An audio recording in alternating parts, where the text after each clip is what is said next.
What's up, folks? Welcome back to Tactical Tortoise. My name is Trevi, and I don't know if I should be making this video, but whatever. I'm screaming into the void today. We just saw the January data slate come down, and it's been a controversial one. We have buffs and nerfs getting thrown willy-nilly and has caused much consternation. Some of them are just broken. They just did them wrong. Inside the index card update document, there is a small but wildly transformative change to one of the game's factions. That being Agents of the Imperium, adding a clause inside their army rule that if every model from your army has the Agents of the Imperium faction keyword, you can ignore the select detachment rule step when mustering your army. This is attempting to fill an issue that prevented players from playing Agents of the Imperium as an army in and of themselves. When you create an army in 40k, you first select your faction, then you select one of that faction's detachments to construct your army within. The downside with Agents of the Imperium is that they didn't come packaged with any detachments. The faction was never intended to play by itself,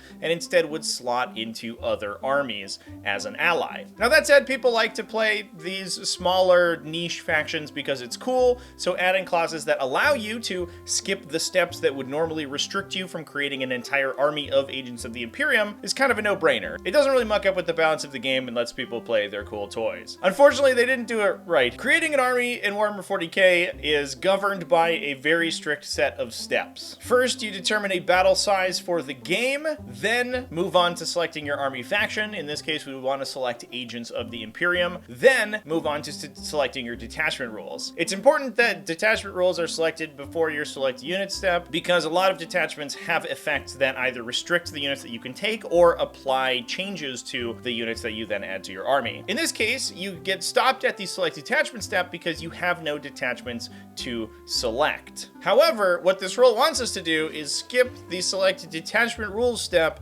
move to select units, and then, I guess, retroactively ignore the previous step that we've already gone through. Now, there is a little bit of precedent for a mechanic like this. The Titan Legion allows you to take Titans even though they don't have a detachment, but that rule is worded entirely differently. Instead, if you selected the Titan Legion faction, you simply don't get a select detachment step.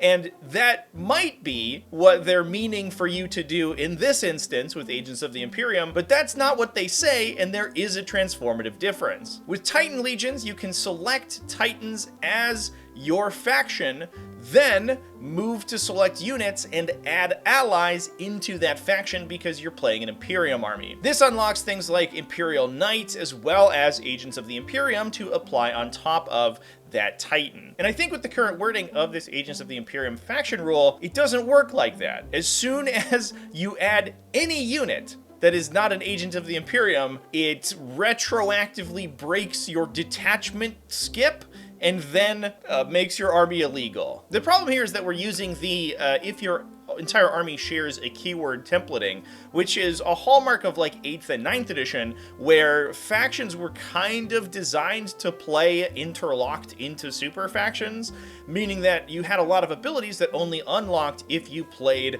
all one keyword, all Space Marines or all Imperial Guard, for example, and would lose those abilities if you mix and matched. 10th edition is not designed that way, which is why the selection of faction keyword is so important in the new muster army step. That's technology that we could have used here to make this ability do anything, but instead it is either highly restrictive and requires you to take an entire army of strictly Agents of the Imperium and no other unit types, or is simply a waste of space that doesn't actually allow you to construct an army using this keyword. Either way, it's stupid and it makes me kind of mad.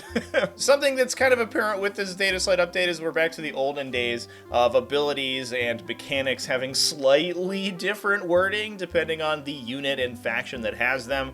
A good example is the new Adeptus Custodes ability that their anti-mortal wound feel no pain now applies to critical wounds from devastating wounds. However, no other anti-mortal wound effect has gotten the same ability. Custodes simply have a superior version of a lot of identical abilities that already exist in the game. That's just going to make 40k more confusing, harder to pick up for new players, and more obnoxious than it already is. And I hope that we see a reversal of this change to marry it with the wording of a faction like Adeptus Titanicus.